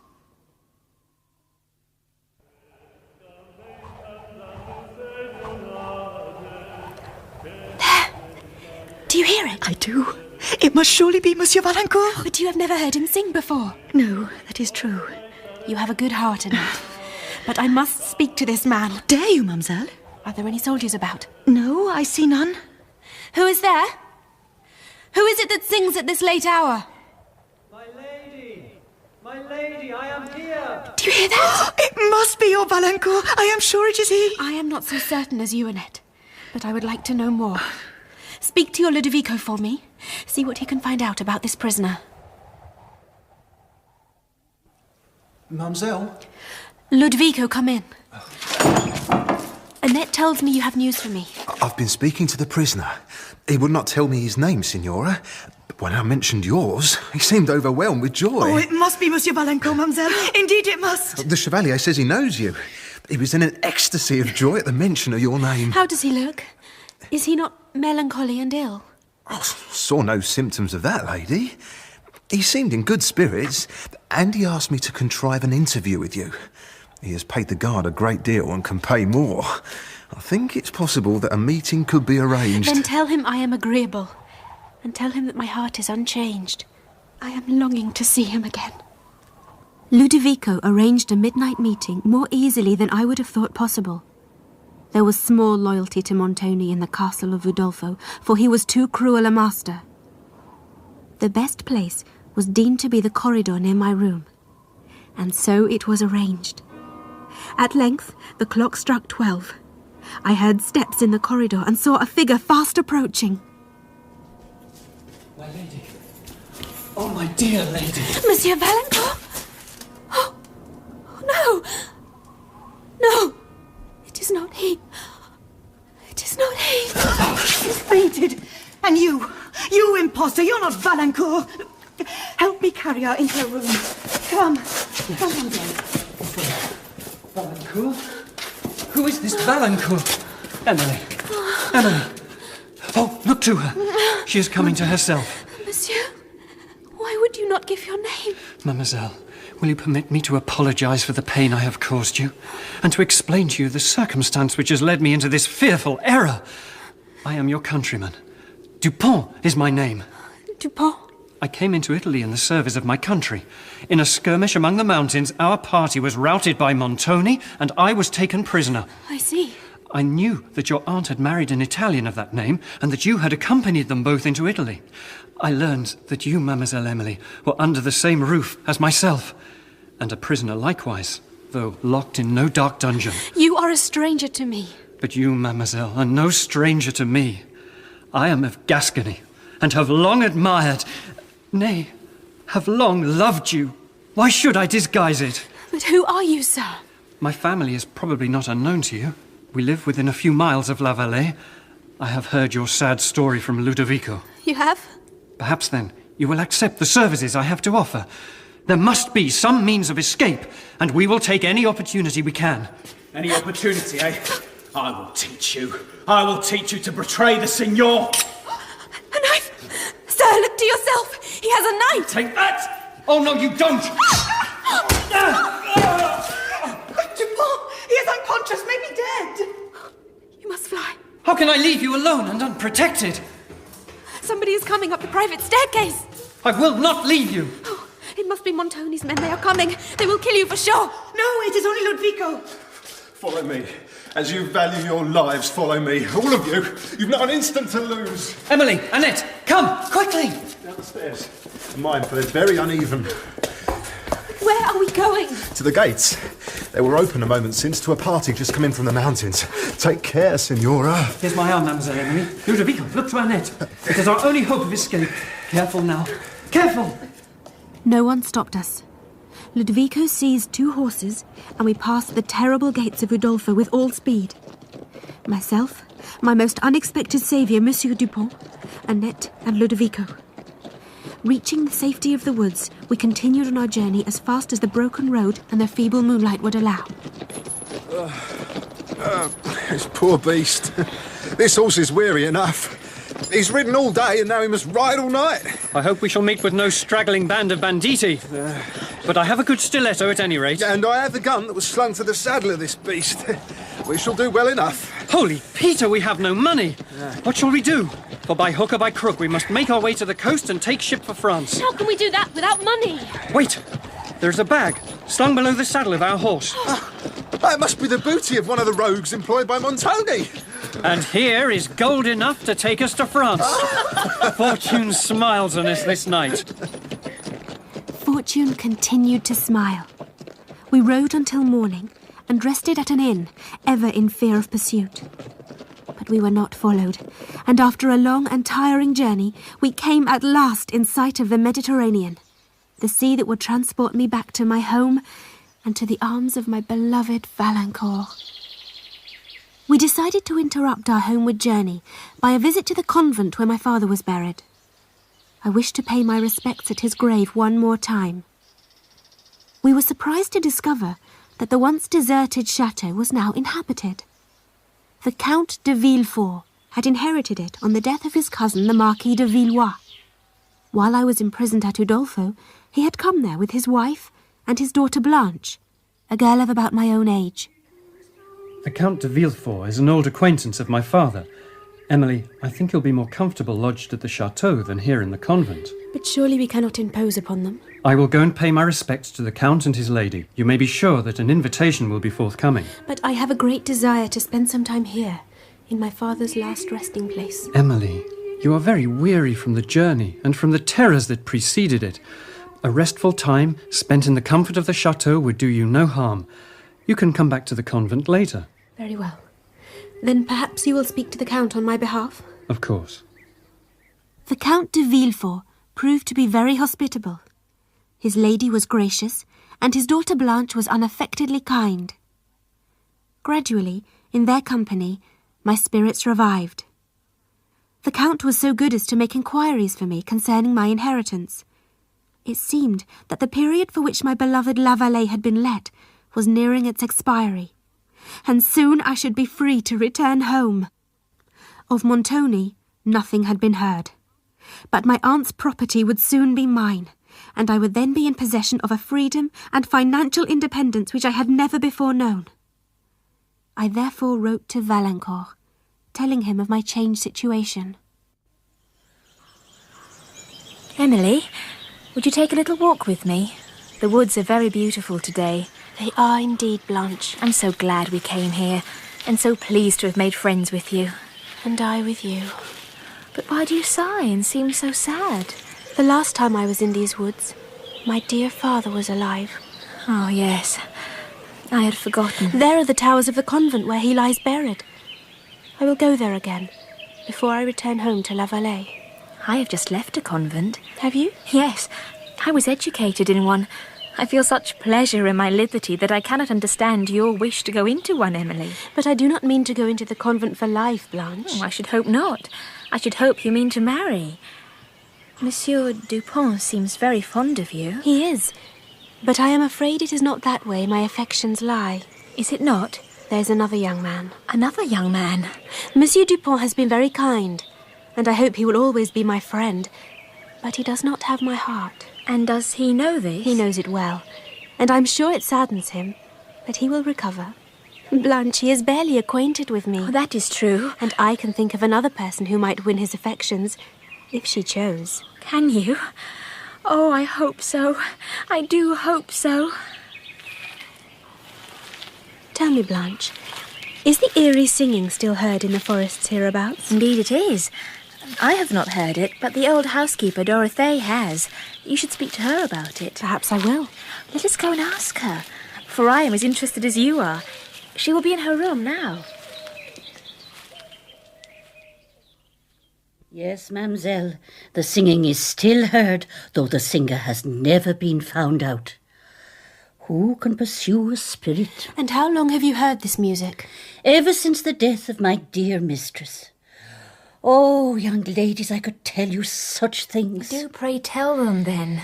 You've never heard, I suppose, what made us leave the chateau and go and live in a cottage? Never. Nor the reason that the Marquis, the former owner, left the place so hurriedly. It was said in the family that he took a sudden aversion to the house, but then I understand he was a man of strange, intense passions. I am lately come from a place of terrors and wonders, but I have heard almost all of them explained. Dorothée, there is a suite of rooms which you never will open to us. Why not? They are my lady's rooms, Mademoiselle Blanche. I myself have never set foot in them since the Marchioness died so unexpectedly. So the Marchioness died very suddenly? Very. Oh, I remember her as if it were yesterday. And you know, my dear Mademoiselle Emily, you sometimes bring her to my mind. I do. You have a great look of her. I can remember when she first came to the chateau. She looked just as young and blooming. But then on her deathbed, oh, how she was changed. What happened to her?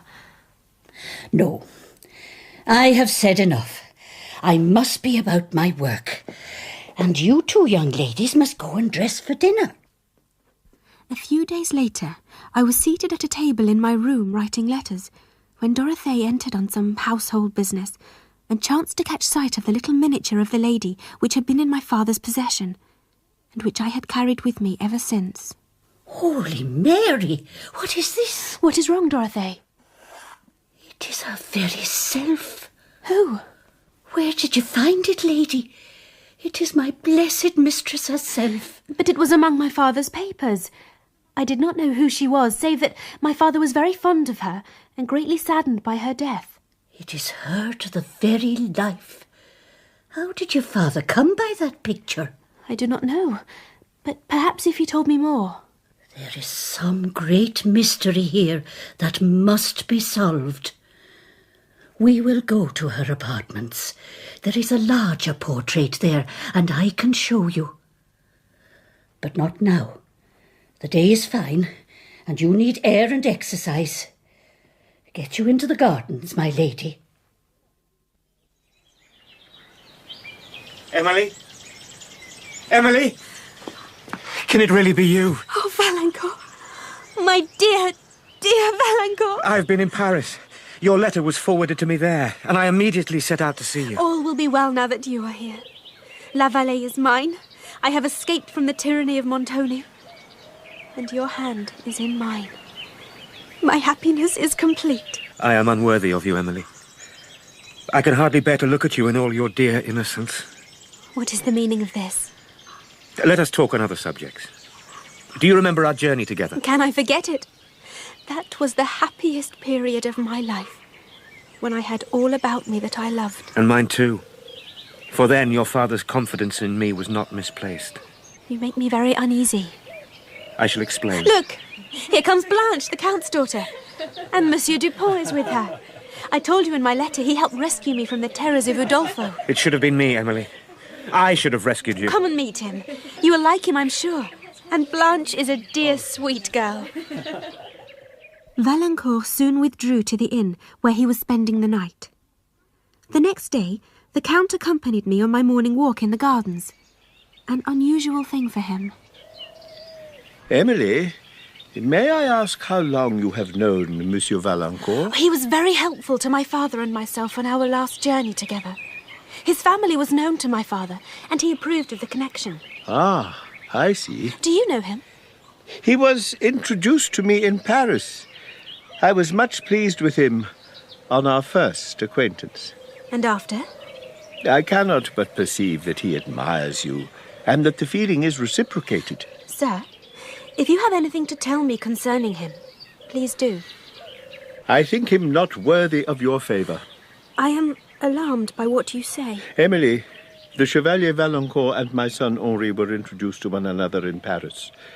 But then I discovered that this young Valancourt had formed an acquaintance with a set of men who were... Well, in short, they were a disgrace to their species. They live by plunder and pass their lives in continual debauchery. Debauchery? I cannot believe it of him. Let us leave the subject for now. No. You must continue. The Chevalier doubtless had enemies who misrepresented him to you. I should be most happy to believe so. But nothing short of conviction could have urged me to repeat these unpleasant reports. What must I do? Good God, what must I do? How can I believe such evil of him? I think you must speak to the young man yourself. I suspect that he will not be able to lie to you. I fear that his morals are corrupted. But here he comes. I believe you. Ask him to tell you the truth. Emily? Emily! What has thus disordered you? And why does the Count hurry away? Valancourt, you must leave this place.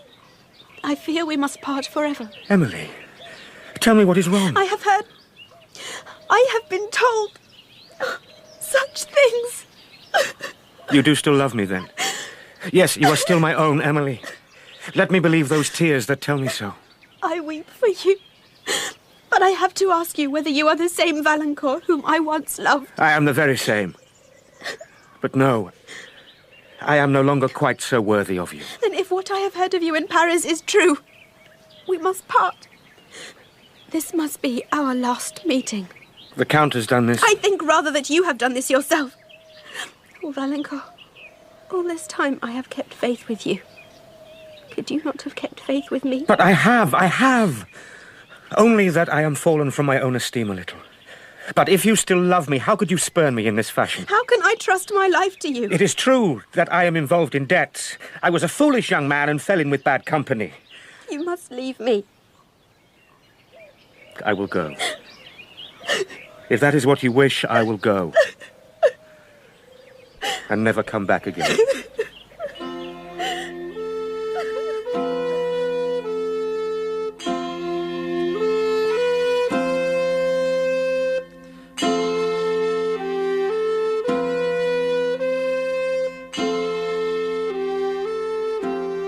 That night, Dorothée came to my door to lead me to the apartments previously inhabited by the Marchioness. Here we are. Oh, I wonder what makes my old limbs shake so. How cold this room is. Oh, my lady, I well remember how she looked when first she came here as a young bride, and how happy my lord the Marquis seemed. But she did not seem happy. Not happy? It seems that her father had commanded her to marry the Marquis, although her heart and fancy lay with another young nobleman. I think she fretted for the loss of him, and perhaps the Marquis himself was aware of it, though she tried to conceal it from him. But he found it out. My lord grew gloomy and fretful, and was very harsh with her. When she was alone, she used to cry, and I would listen to her, but I could not comfort her. And she died young? Only a year after she arrived here. She was taken ill, and I thought her fretting had made her so. But alas, I fear it was worse than that. How can that be possible? Hush. Do you hear something? I hear... Yes, I hear sweet singing outside. Oh, it is the sound of a ghost, to be sure. It comes from the woods in the direction of the convent there. It is fading away. And gone. But you were telling me about the Marchioness's illness. Yes. The Marquis became more gloomy, and my lady grew worse, till one night she was taken very ill indeed. When I came to her bedside, I was shocked to see her countenance. My lady told me she felt herself to be dying, and I sent for the Marquis. He wished to speak with her alone, and so I left the room. God forgive me. Oh, Dorothy. When I returned, my lord seemed to be trying to make light of her disorder, but she was seized with such terrible pains. Oh, her shrieks, they ring in my ears still. And she died? She died in my arms, in this very room. But my lord would not stay, and went into his library, where his man told me he flung himself to the floor and would hear no reason for many hours together. But was no doctor sent for? He came too late. Soon after death, a frightful blackness had spread over her face. Strange reports began to circulate among the servants, and poison. The dreadful word poison was whispered. They thought she was poisoned. But by whom? By her husband, to be sure, though there was no one who dared to accuse him. She was buried in the church at the convent where your own dear father rests. My lord the Marquis went away soon after. I never saw anyone so smitten with melancholy, and no one has lived here from that day until now. And this is her room. Here is her bed, the bed upon which she died. Good God. Nothing has been altered since. But if you will take the candle and look in the oriel, you will see a portrait of the lady. Why, yes. You are right. It is very like the miniature which my father treasured. Mademoiselle, she is the very image of you. Let us go. I cannot bear the melancholy of this place longer. The air of these rooms is unwholesome. Oh, Dorothy, let us go. I was grief-stricken by my meeting with Valancourt, who had left the vicinity of the chateau. And I was made very uneasy by Dorothy's tales of the dead Marchioness and her close resemblance to myself. Meanwhile, news had come of the death of Montoni in one of his skirmishes. He had lived by the sword and perished by its means. So now there were no obstacles at all to my going home. At first, I thought I would spend a little time in the convent. There I learnt that Sister Agnes, the nun who had befriended me during my last visit, was sick unto death. Emily, there is something in her past that troubles her conscience deeply. When she first took her vows, I was not at the convent, but they tell me she was a very beautiful woman. I have sometimes fancied... Yes? That I have seen her face somewhere before. And not long ago either. Oh, how could that be? You've been at the castle of Udolpho these many months. I know, and it mystifies me. How long has she been here? She came here at about the time that the Marchioness de Villeroy expired. Did she? And now she herself is dying. Her latter days have been exemplary, but still her conscience troubles her. Can I see her? Yes. In her lucid moments, she knows that you are here, and she has expressed a wish to see you. Let us go to her cell.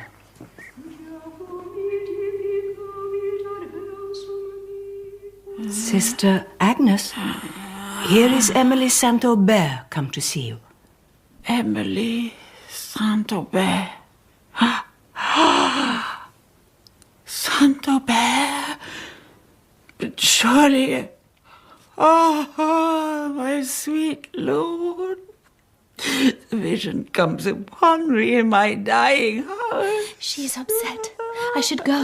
No, you must stay with me. What would you have? Retribution? It is yours already. How many years have passed since last I saw you? Oh, she is delirious. Humour her. My crime is but as yesterday. Yet I am grown old beneath the weight of it. While you are still young and beautiful. Oh, the deed is done. The deed is done. Madame, please, calm yourself. I am not come to you for retribution. What are years of prayer and repentance? They cannot wash out the foulness of murder. But why do you look so piteously on me and smile too? How can I bear it? Look, the delirium is going off. She will revive a little presently.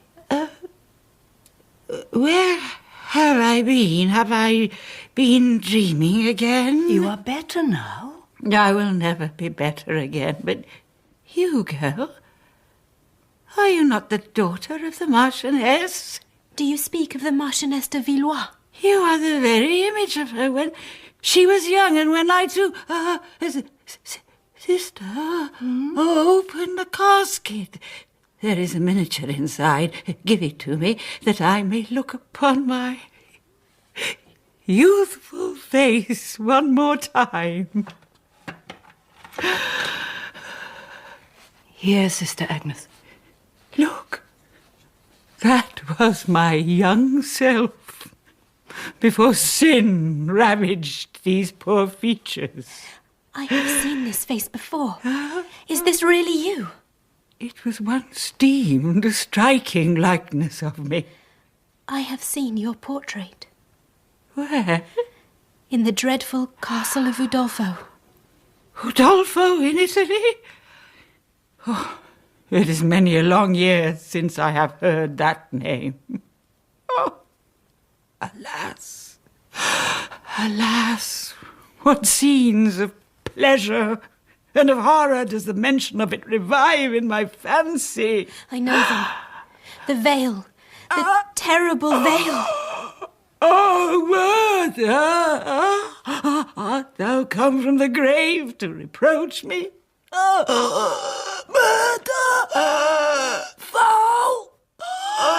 Foul! Murder! She fell into convulsions, from which she did not recover. A few days later, her will was opened, and it was found that she had bequeathed her personal property to the nearest surviving relative of the Marchioness de Villeroy. And I was that person. The abbess knew the whole story, and now that Agnes was dead, she was free to speak. You must have guessed some of it, Emily. A little. In the world, Sister Agnes was known as Laurentini of Udolpho. Beautiful, passionate. Montoni was her cousin and loved her deeply, but she had eyes for only another, a Frenchman, the Marquis de Villeroy. He courted her and loved her with equal passion, but before they could be married, he heard that about her reputation which disturbed him greatly. I am sorry to say that he made her his mistress, with no intention of making her his wife. The poor lady. At last he left Udolpho and returned to France, where he was betrothed to a woman of rank, a good and faithful woman, whose affections lay elsewhere, but who was obedient to her family and married him. She was... Oh, my dear. She was your aunt. The Marchioness. The Marchioness de Villeroy was my aunt. She was your dear father's sister. He never told me. I thought Madame Cheron was his only sister. I think he could not bear to speak of her. You see, Laurentini heard of the attachment, and her mind became disordered. Still courted by Montoni, who I believe really loved her, she spurned him, and at last disappeared from Udolpho. They all thought Montoni had killed her. I saw... There was a dreadful body behind a black veil. I know of that veil and what lies behind it. It is but a wax figure, a memento mori, a reminder of death and repentance. It is very lifelike. I thought...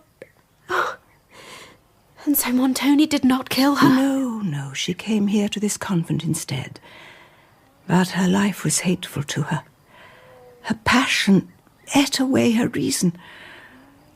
Still, the Marquis was not proof against her beauty, and as soon as he saw her again, the affair between them was resumed. My poor aunt. Yes, she had sacrificed herself for nothing. Oh, I don't doubt that the Marquis had a calm and reasonable affection for his wife at first, but Laurentini inspired something more. Something worse. Do not tell me. Aye, it is true.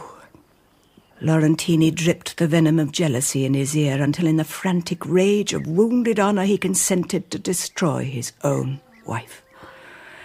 A slow poison was administered, and your aunt fell a victim to Laurentini and to the guilty weakness of her husband. They poisoned her. They did. But the moment of Laurentini's triumph was also the start of her suffering. The Marquis was instantly overcome with remorse. He quitted the chateau, and Laurentini came to us. She changed her name to Sister Agnes, and has lived with us in prayer and contemplation ever since. What a tale of woe. She has not spent a peaceful hour from that day to this. Poor Laurentini. No wonder my father was so sad to see this place. It must have brought the memory of my aunt so clearly to his mind. Yes, indeed. But now he rests in peace. They all do. And I think, my dear, that it is time you left your friends at the chateau and returned to La Vallée. I was preparing for my journey back to Gascony when I had two unexpected visitors at the convent. The Count and, much to my surprise, Monsieur Valancourt. Emily! Sir? You promised never to return. Emily! Let Monsieur Valancourt speak. But you yourself warned me... Emily, I wondered that your father could have been so mistaken in this young man's character, and so I made my own inquiries. My conduct had been cruelly misrepresented. I had been rash. I had gambled and lost money. But debauchery and theft, no. Never. Then what did befall you, Valancourt? I'm ashamed to say that I fell into such debt that I was cast into prison, where I had leisure to reflect upon my foolish conduct. I made a solemn vow never to yield again to the fascination of gaming. But I robbed nobody, and was faithful only to you. When I denounced my gambling friends, they spread rumours about me which came to the ears of... Of myself and my son. It was all my own fault.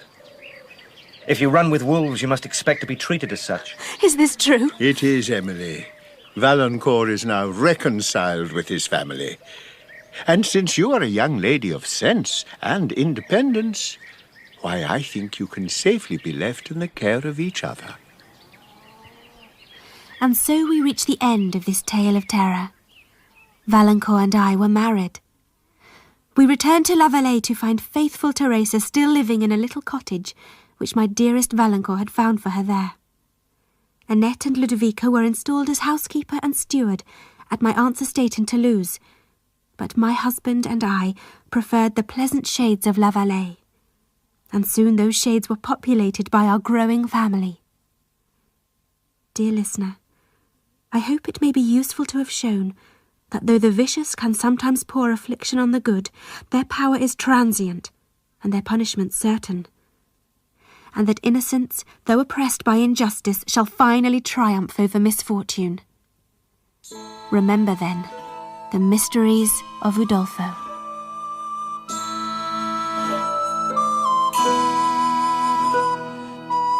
In the final part of The Mysteries of Udolpho by Ann Radcliffe, dramatized by Catherine Tchaikovsky, Emily was played by Deborah Berlin. Robert Glenister was Valancourt, Keith Drinkle Montoni, Tina Gray Madame Montoni, Rachel Atkins Annette, Jill Graham the Abbess, Shirley Dixon Sister Agnes, Dennis Hawthorne the Count de Villefort, and Anne Beach, Dorothée and Caterina. Julian Parkin was Monsieur Dupont, Colleen Prendergast Blanche, Chris Pablo Ludovico, Mark Bonner the Castle Guard, and Stephen Thorne Carlo. The Mysteries of Udolpho was directed by David Blount.